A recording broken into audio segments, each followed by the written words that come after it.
Чифлиганец се вработува во рудникот Бучин во Радовиш на 4 октомври 1977 година, како најмлад инженер-геолог. Тој менува 11 работни места на хиерархиската скала во Бучин.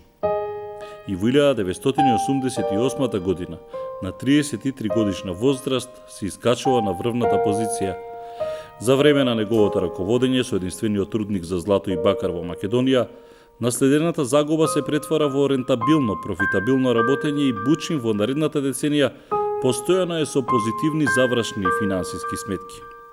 Во овој период се изградени АД Голдмак Радовиш, првата фабрика за златен накит и дијаманти во Македонија, спортско-рекреативниот центар со базен Шампион Радовиш, современи рударски здравствени амбуланти, работничко одморалиште во Дојран. Господин Чифлиганец, сега ве носам 73-та јуни. Прв пат 73-та, да. Да се знае во кој милениум.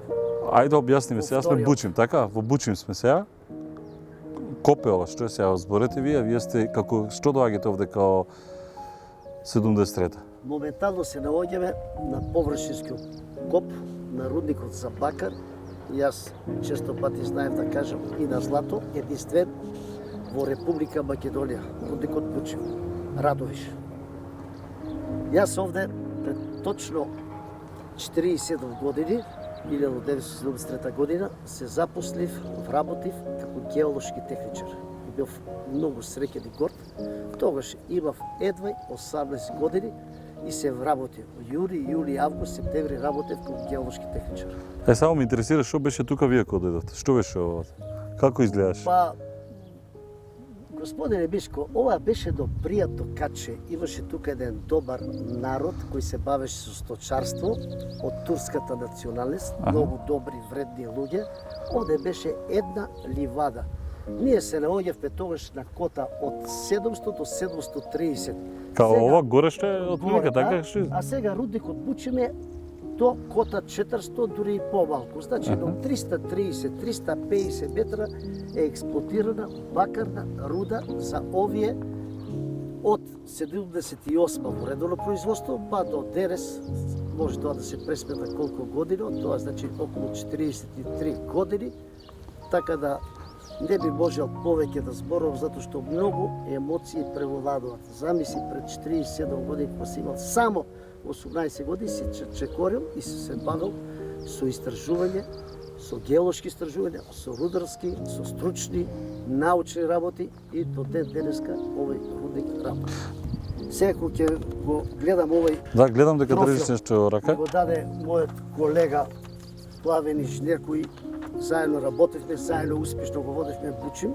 А ова што е?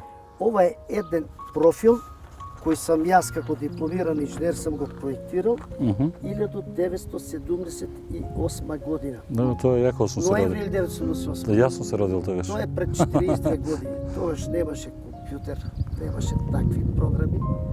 До ден денеска по овие профили, само што е сега компјутеризирано. Ова се работи? Се работи по тоа. Значи, јас затоа реков, нашата геолошка струка, таа е светска школа Белград, ја применивме во Македонија, во рудникот Бучин. И како да нема емоции кога ти нешто пред 42 години си нацртал, проектирал и денес тоа се валоризира, извлекува, има бенефит сопственикот, државата, општината и живеат денеска 620 вработени во од рудникот Бучин. Ја тоа го викам некој на готово си доаѓа и си работи све. Јас Вие малку поубаво го кажете така. Јас имам респект према сопственоста и према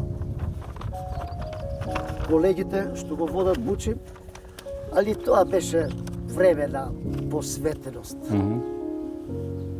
Нека бе колегите и потврдат и во колку не е така дебатират. Овде многу пати сме седели 5-6 инженери и се обкладеме колку ќе има руда во оваа бушотина, во оваа бушотина, оваа бушотина. И по колку се вадат луѓе? Јас како магистрант и како доктор на наука кажам овде ќе има 0,45 грама по тон злато. Пред хемиската анализа да се доби ќе има 0,3% бакар.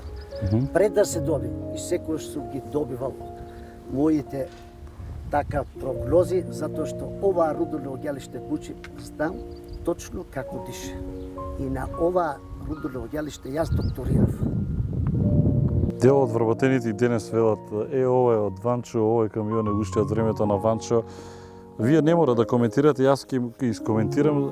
Сега ми е јасно зашто државата е на ова дереже, кога практично клучни ресурси се даваат или се откажуваме од клучни ресурси. Реков не мора да коментирате. Јас кога почнав новинарство се сеќавам на Чифлиганец, пресконференција во Скопје, доаѓа еден глумец Марк Гут, уште се сеќавам на ликот, и некаде во страната стои Чифлиганец и плаче. Го зимаат бучи. Јас ја цело се респект према собствениците, таков ни беше поставен системот. Не говорам ништо јас за собствениците, ја говорам генерално за нас како држава, затоа реков не коментирате вие. Сега се воздржам, после 20 години да не ги пуштам истите солзи, кога Мишко, јас сам овде 3 пати едногласно биран од 1000 работника, 900 работника имаше Бучев работеле. Едногласно. Нити партија, нити комитет, нити собрание, никој не ме поставил, него вработите одлучуваат. Јас не можев да замислам и до ден денеска капиталните објекти во една држава, што е Македонија, па и останати држави, да се трансформират, односно да се приватизират, да се продадат на странеци. Тоа и до ден денеска. Тоа го кажав и јас. И може би знае фоти бруто-аналитичкиот биланс на рудникот Бучев. Кога јас заминав од овде, го позитива беше од 20 до 30 милиона долара, со Голдбак тоа беше, значи у една позитива околу 50-60 милиона долара, и знаев што може да стане. Тогаш јас сум плачал, знам кога плакав, не плачев дека јас треба и понатаму да бидам генерален директор. Да. Напротив, имав одговорност, обврски, признат човек, авторитет како успешен човек, али плакав, знае фоти, кога тогашниот неговој собствен купи, знае што ќе биде. И за 2 години под стечај се испумпаа десетици милиони долари. Не тоа само од рудникот Бучев, од Македонија. Тоа денеска и нормалниот човек, кој не е директно во врска со екзистенцијата со Бучев, на некој начин директно и директно паѓа. И ми тешко паѓаше затоа што знам што значи овој површински коп како потенцијал. Некојаш добро, некојаш полошо, од берза, од тоа зависи дека тоа што ќе го заработи собственикот, стотици милиона евра како профит, ќе отиде надвор. Ајде да е некој во Македонија ќе остане овде, максимално ќе реинвестира сето тоа. И тие мои солзи беа солзите на Македонија, солзите на богатството на Македонија што ќе се одлее. Тоа е, мислам, тоа беше мојата порака кој емотивно излегла од мојата душа и срце, сум заплакал најмалку за мене, оти не сум бил генерален директор, него заплакав затоа што богатството ќе се. Такви грешки во Македонија за овие 30 години системски имаме многу направено. Најголемите компании се во странскиот капитал, странските инвестиции, што нема против. Без странски инвестиции нема напредок, така се светот движи. Али да се продаде, трансформира еден рудник испроектиран со одредени рудни резерви, технологија, сето тоа, мислам дека губе македонската. Па затоа и споменав јас дека губи и Македонија и економијата. Тоа беа, мислам, јас сега ќе бидам воздржан, кога ми текне тој период, може да се случи пак солси да пуштам. Приказната со Бучим за Чифлиганец завршува тажно. Таа 1999 година од минатиот век во Скопје доаѓа Марк Гут, наводен инвеститор, кој подосна ќе излезе дека е актер. Тогашната влада го продава рудникот Бучим. Чифлиганец вели: продажбата на Бучим е национална срамота.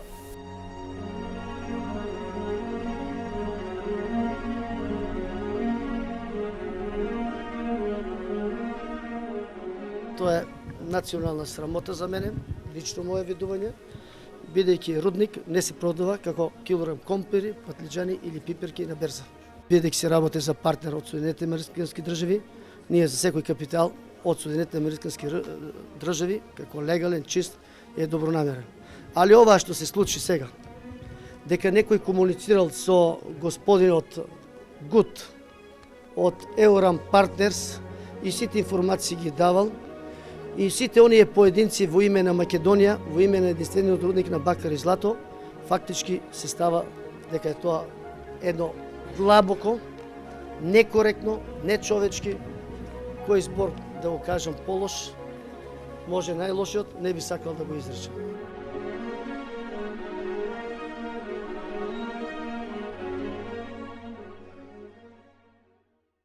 Јас бев 11 години генерален директор. 11 работни места, од геолошки техничар до променено, ме ставија да седам во канцеларија до двата тоалета. Така да влатре да биат задоволни тие двајца, тројца луѓе. Имаше еден мој кој го стално негував како инженер, како научник, како стручен. Кога прашав која работно место имам, вели, не можам да се сетам. Каде би е канцеларијата, не можам да се сетам. Одев тога кај новите собственици кога купија Бучим. Реков, јас само да ве советувам, Бучим ќе штеде 2 милиона до 3 милиона долара на годишно ниво. Не сакам да бидам директор. Не го прифатија. И еднаш седев во Порта Влае, во мојата канцеларија таму кај сопругата, добив отказ до решение, отказ од Бучим, затоа што 3 дена не сум дошол на работа, поради отсуство, а јас тогаш имав многу активности како пратеник во Републичкото собрание. И го добив отказ од што да прочитам, ради отсуство 3 дена. Без тужење, без суде, си го фатив чекмечето, што викат народно, парталите си ги собрав од Бучим и си самирав. Одиме во Скопски Карпош од овде.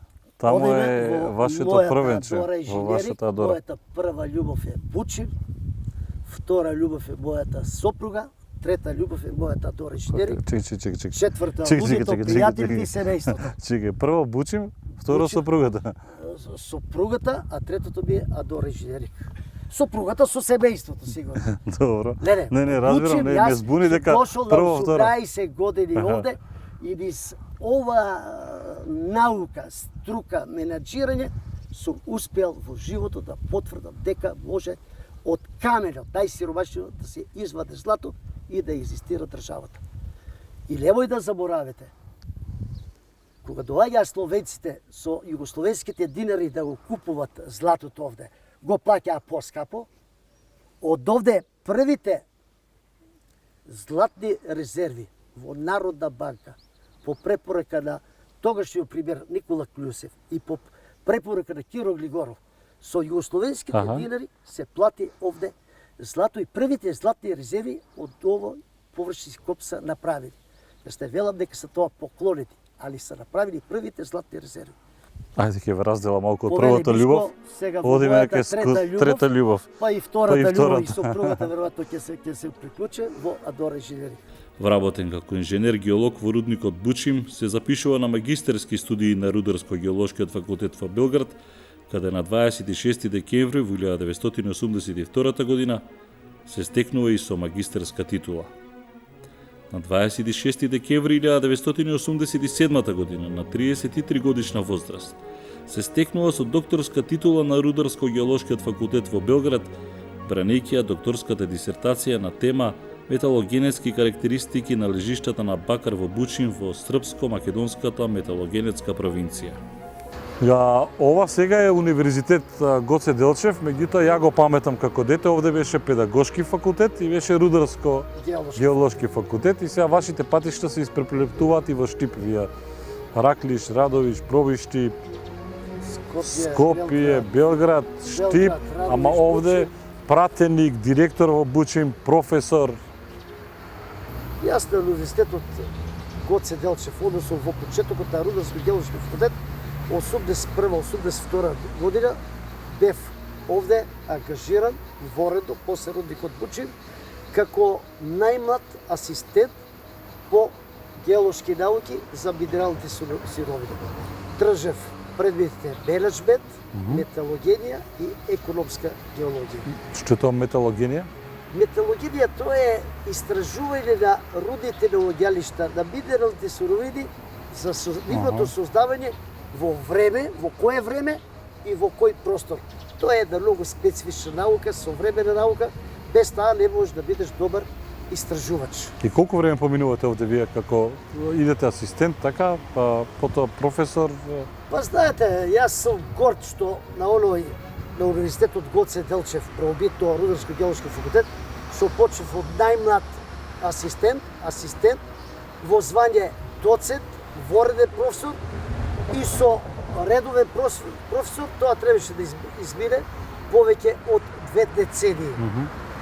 Писам придобивката на Рударско-геолошки факултет или универзитетот Гоце Делчев и мојата гордост беше тоа што онаа знање, онаа академско знање стекнено преку дипломирање, магистрирање и докторирање на Универзитетот Београд, на Рударско-геолошки факултет во Београд, и моето огромно искуство што ретко има истражувачи во свет што можат теоријата и индустријската пракса како менаџер во Бучин, како генерален менаџер во Бучин, да го пренесам на студентите. Во собранието беше пратеник од редовите на СДСМ во 2 мандати, од 94-та до 98-та година и од 1998-та до 2002 година. Од собраниската говорница се залагаше за подобри права на работниците, земјоделците, службениците, селаните, интелектуалците. За време на двата пратенички мандати, тој во собранието патуваше општествено-политички пораки во стилот: политиката треба да биде сервис на економијата, економската политика, а не политизирана економија. Би требало како пратеници да имаме информација, да имаме одговор на најголем дел на граѓани во Република Македонија, што понатаму со земјоделието. Да не чекаме од реколта до реколта, од сезона до сезона, дали е тоа тутуново производство, дали е тоа градинарските култури, дали е сега оризот, дали е јагнето и така натаму. Тоа мора ние како парламент, како институции во Република Македонија, да имаме јасна, конкретна визија за екзистенцијата на овој голем број на граѓани во Република Македонија.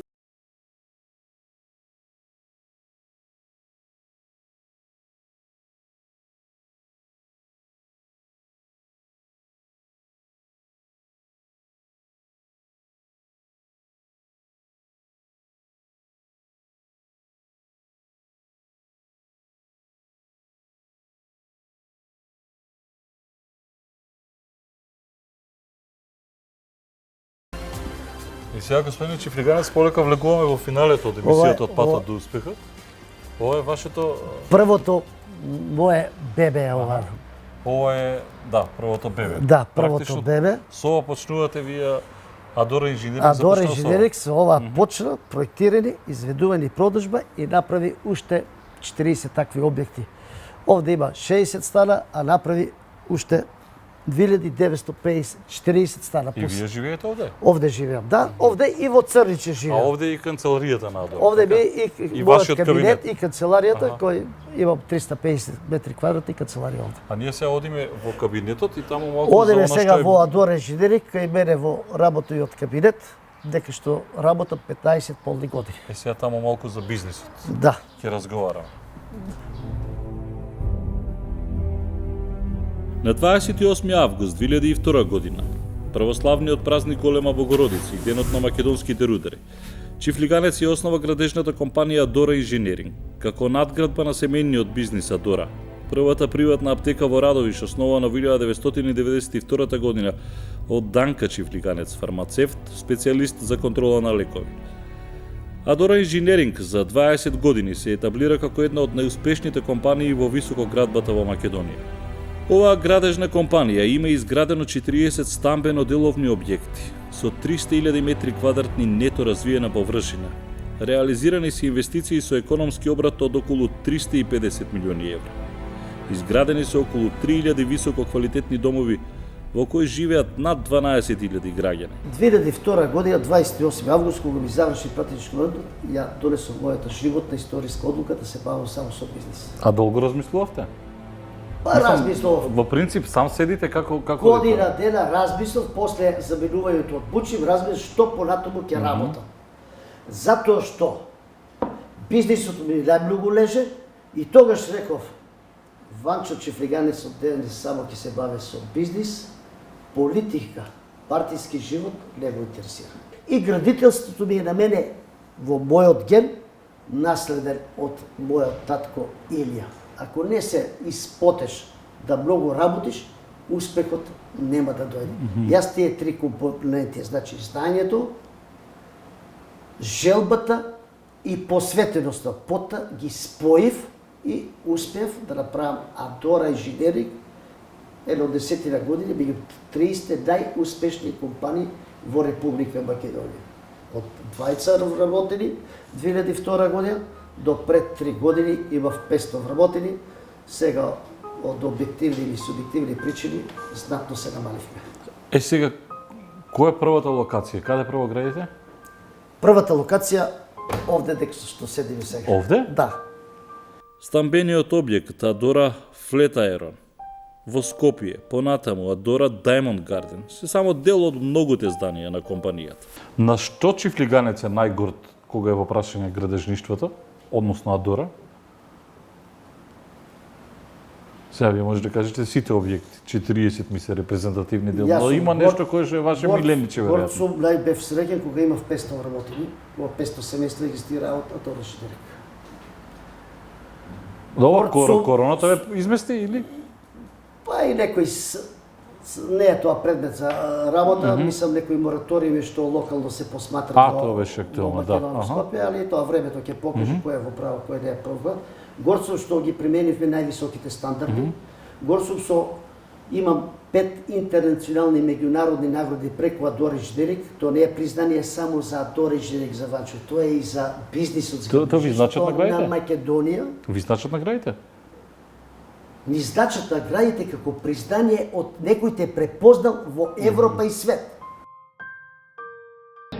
Adora Engineering Duel from the Republic of Macedonia and General Manager Vako Čifliganec. Ванчо Чифлиганец и Адора инженеринг имаат добиено повеќе од 50 интернационални и национални признанија. Од нив 7 се интернационални награди доделени во Дубровник, Амстердам, Монте Карло, Париз, Мадрид, Виена, од меѓународни асоциации и организации. Чифлиганец и Адора инженеринг имаат добиено и над 40 национални признанија.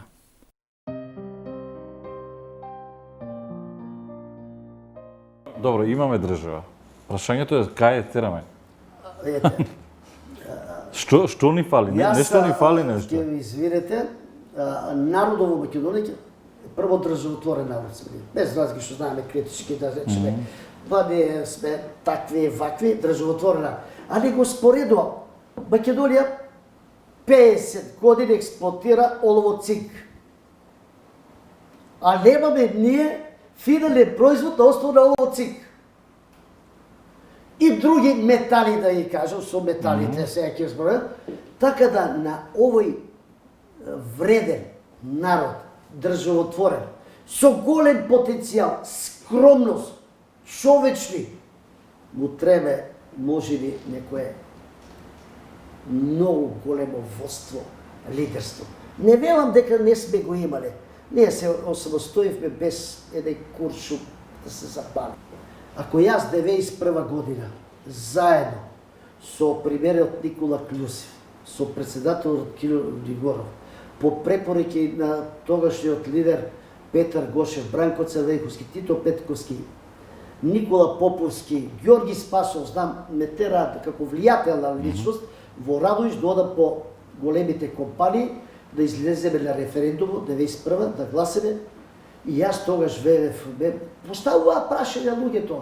Господе Чифлиганец, вие сте успешни, тоа, она, што понатаму дали ќе успееме? Јас тогаш и сите во Македонија.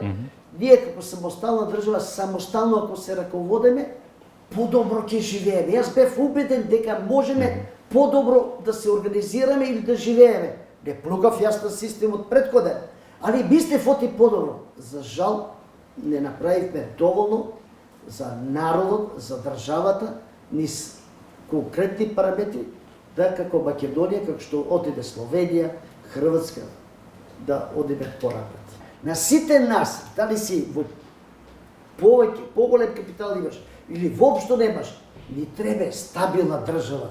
Џабе е да имаме, ако не имаме стабилна држава. Воден од предприемачкиот дух и постојаната желба за личен, професионален и сеопшт напредок, Ванчо Чифлиганец инвестира и во други сфери и компании. Во 2018 година тој започнува со купување акции во неколку компании во Македонија, ставајќи го фокусот на комерцијална банка. Со купување на 12,78% од акциите на банката, Адора Инженеринг е најголем поединечен акционер во комерцијална банка. Направивте помалку поместување во банкарскиот сектор, влеговте во комерцијална банка и сега? Па добро, јас на берзата играм, сум присутен затоа што реков дека се работата е малку ублажена. Во градежен сектор високата градба, влегов во финансиот сектор, во комерцијална банка влегов и во други компании влегов. И мислам дека тоа е добар потек, али не ми е тоа до крај не ме исполнува, затоа што јас сакам дела да се градат. Јас кога нешто ќе направам некоја добро дело, покрај знањето што го поседувам, покрај желбата што имам, ако јас не се испотам така на челото, не ми е интересно. Не добро, кај банките нема да се Ама испоти. јас сум се потел пред тоа, па се потам, не. Да, таму може од нервоза да се За испоти. мене е бизнис да се граде, да се работи, за банките се добра категорија, стабилна категорија, добра банка е комерцијална банка, ако не е добра, јас не би инвестирал најголем дел од мојот заработен капитал и така натаму. Али сакам нешто да се крупно инвестира. Дали јас ќе оправам тоа, дали моите деца, али сакам понатаму да се продолжи со инвестирање. Директни инвестиции. Од денешен аспект како гледате на тоа? Пак би го направиле истиот чекор, би влегле во банка, би инвестирале или? Да. Да.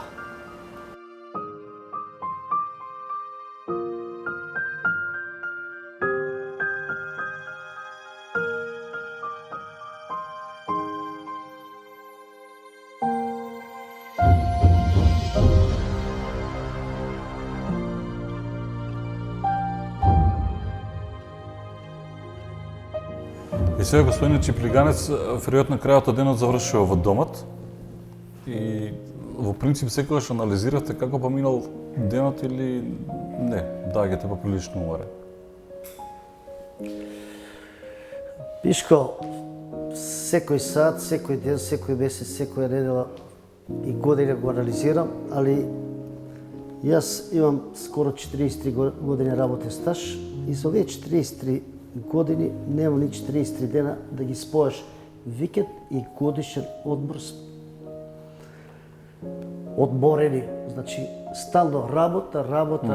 Али кога стално работиш, кога си легнеш, анализираш што си сработил, ме прави тоа среќен и ме одмара од си сработил нешто. А исто паралелно кога спиеш, мислиш утре што ќе сработиш. Така да мојот живот, мојот работен век, бар од кога памтам за себе, стално ми исполнуват работа, со тоа се потврдувам да оставиш добри дела зад себе и така натаму. Во принцип до касно останувате? Па јас спијам релативно, да не речам и апсолутно кратко, 4-5 сата доволно ми е спиење за 24 сата. Во колку се будите? Па се будам секојаш 15 до 5 сато, а легнувам 11-12-1 сат навечер. Тоа е тежок, Па 5, 4-5-6 сата е добро. Жесток ритам е тоа.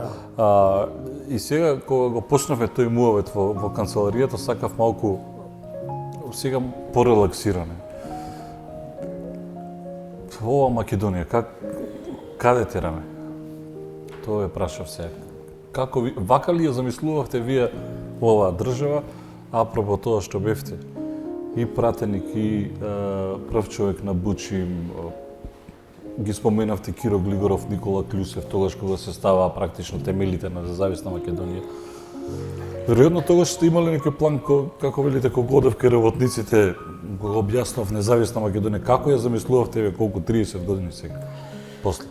Па обично се одговара секојаш може повеќе, али јас сум убеден стварно можевме да направиме како народ, како институции на држава, како лидери, како функционери, како водство, како партии, многу повеќе него што сме на овој денешен ден во однос на 2001 година. Ај вака, кој Поминаа потврди? 29 години, може многу повеќе да се направи, али мене ако ме прашаш, секојаш следваща после да убира, али јас верувам Вие дека... како ја замислувавте Македонија? Како ја гледавте?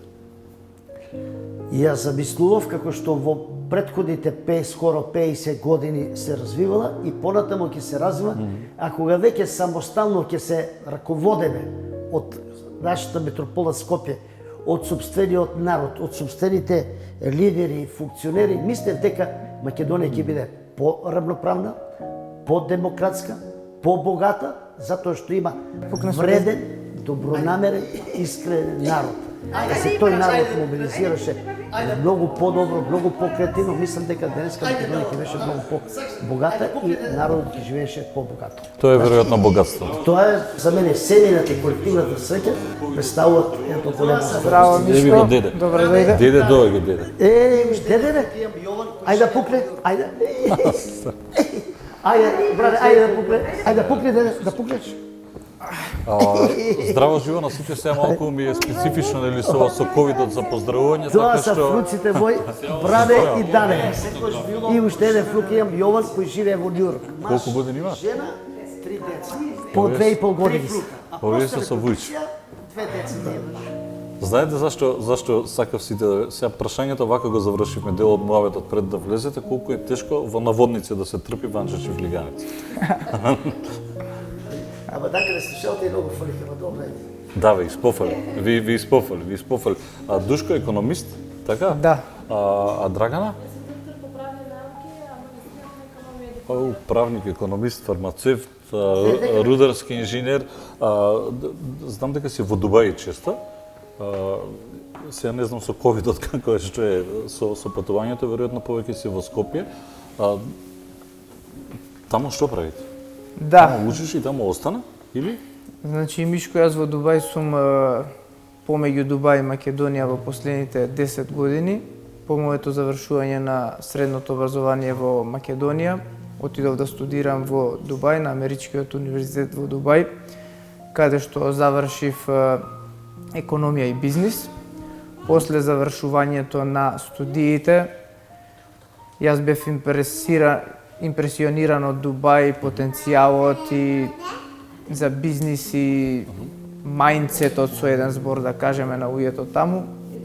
И согледав некои прилики за започнување на бизнис таму. Сега се занимавам со трговија на органска, безглутенска, non-GMO и секако вид на, тоа се вика value added benefit храна, така да увезуваме повеќе производи од околу 1500 производи всушност од Америка и Европа и ги дистрибуираме низ целиот Блиски Исток. Да. Па поминува, да, значи се уште awarenessот на арапите, да кажеме, за здравата храна не е толку голем колку што може би е во некои делови од Северна и Средна Европа и Соединетите Американски држави, меѓутоа расте таа свест за здравата исхрана и ние бевме еден од пионерите кои што почнавме да се занимаваме во таа сфера во Дубај. Драгана, вие сте овде во Скопје, а ово се здрава.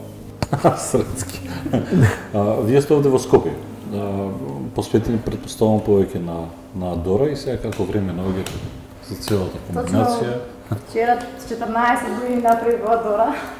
Така да само што завршив магистратура во Солун, јас студирав во Грција. Се вратив на 22 јуни и од тогаш постојано сум во Дора. Работев парт-тајм во Шланска фондација австријска, но тоа беше само парт-тајм, потоа се откажав за да го правам докторатот и 14 години сум целосно посветена на Дора инженеринг. Се исклучок на минатите 2 години од кога се родија Бране и Дане. Среќа, тој период не беше толку турбо за продажништвото за мене или нешто. И така. Кој е Бране, кој е Дане? Кој е Бране, кој е Дане? Како ти името на тебе? По баба му Данка, ова е Бранка, по баба му Бранка. Здраво, Бране, да не. Бране ми е некако по-зборлив. Господја Данка, вие фармацевт сте? Да, веќе пензиониран фармацевт, специјалист по контрола на лекови. Сега со внуците или се занимавате? Не, комплетно сум посветена на внуците и на фамилијата сега. Никакви професионални активности. Заврши тоа. Пак прашање со него така завршиме, и со Душко што зборувавме, колку е тешко да се трпи еден ваков човек, трпи го наводници. Па треба да се фати едно темпо само. Инаку, штом јас издржав, значи не е тешко толку многу. Не, значи имам јас челично дама. Така да. Вашата емисија се вика Патот до успехот. Еве, како една порака на младите, тој пат е многу долг. Трае од раѓање до крајот на животот, значи треба да се работи на сопствената личност, да се надоградиш како личност. Тој пат не е свежо асфалтиран, не е гладок, има удолници, угорници. Да, не е секој не е со рози рамно. послан. Има падови, има уздигнувања, има рупи, каде може да се спотакнеш. Многу е битно на тој пат да имаш кој да те прифати, да не паднеш и поново да ти каже продолжи понатаму. Како ја гледате иднината на Адора инженеринг? Бидејќи вие повеќе сте фокусирани во Ако има простор за градежништво во Македонија се уште, ние би продолжиле, но гледаме Душко е повеќе посветени на надвор од Македонија да гледа, исто и јас работам некои мали проекти надвор од Македонија, но се верувам дека ќе се стабилизираат работите во високата градба и дека ќе може понатаму Адора да работи со такво темпо како што има работено и претходно. Воден од долгогодишната индивидуална и семена филантропска традиција и корпоративна општествена одговорност, хуманоста, солидарноста и желбата за помагање на другите, Чифлиганец инициира, реализира голем број проекти од корист на заедницата и граѓаните. Адора инженеринг од 2012 година е членка на глобалниот договор на Обединетите нации, најголемата асоциација на општествено одговорни компании на светско ниво. Во 2014 година ја основа фондацијата професор доктор Ванчо Чифлиганец за поддршка на социјално загрозените лица, сиромашните болните за доделување стипендии на талентирани ученици, студенти и вработени за помош на науката, здравството, спортот, уметноста, културата. Ванчо Чифлиганец е ктитор со чија донација се изградени православниот храм Свети Јован Крстител во општина Аеродром, Скопје. Спомен обележието фаќач на крст за богојавление водици во Охрид, 2 саат коли во Струмица и Ѓорче Петров и многу други. Сега, господин Чифлиганец, како каже господја Данка, дека патот не е секогаш послан со рози до успехот, тоа има и трање, иако кај нас некако во последно време изминатиот период, не само во Македонија, генерално во регионот, некако луѓето навикнаа на брза заработувачка преку ноќ да се стануваат милионери, меѓутоа веројатно не изгледа така. Се треба да испратиме една порака, бидејќи финишираме сега. Преку ноќ ништо брзо не бива, нити се стекнува знањето, нити желбата, нити да се стекне навиките за работа. Јас мојот живот, 43 години работен стаж, повеќе од 6 децении живот, го поминував со едукација, со знање, го проширував знањето на моето дипломирање, магистрирање, докторирање и во текот на работата многу се едуцирав, учев од светски, европски менеджери, од Македонија. Имав многу желба и многу се трудев, потев, и кога ќе работиш и само работиш, и овие плюс 3 компоненти, успехот сам по себе доаѓа. Без тие 3 до 4 компоненти, успех нема. И ако го има, ќе биде краток. Задоволени сте од се што имате постигнато, од се што имате направено, вака како сумирате? Па јас поаѓајќи некогаш време ли е да одам во пензија, што да правам? Поаѓајќи дека е животот краток, па јас го животот, дали си во спортот, во културата, во политиката, во медицината, образованието и здравството, додека си на планетата Земја, значи ти треба да создаваш добри дела, бидејќи животот е краток, треба што повеќе. И мислам кога човек права добри дела за себе, за семејството, за вработените, за заедницата, за државата, е исплатливо човек да се жртвува, да се посвете, затоа луѓето треба да се паметат по добрите тела. И затоа јас често пати водилката, тоа е моја лична водилка, лична, и велам како каменот што тежи на своето место, така и човекот тежи со своите дела. Додека е жив, па и после заминувањето од овој свет. Јас на крајот може само да ви посакам да видите здрав, жив. Вака. Штипски Радовишки. Штипски Радовишки. Ви посакувам уште многу успех и продолжите со таа ведрина со која што имате. Благодарам. Бишко, мислам дека тоа што го кажавме, непосредно, оригинално, уникатно, пожртвувано, што е добро, нека го земат младите, возрастните и позрелите луѓе, што е лошо да одбијат, што е добро и понатаму да не поддржуват и не ќе што е лошо да одбиеме и така. Работа и само работа, тоа е патот до успехот. И само работа. И јас реков, како каменот што тежи на своето место, така и човекот тежи со своите дела. Ви благодарам Тоа уште се еднаш. памети. Ви благодарам уште еднаш. Благодарам, Мишко. Беше ова господинот Ванчо Чифлиганец во патот до успехот. Вам почитувани и ви благодарам што ме гледате.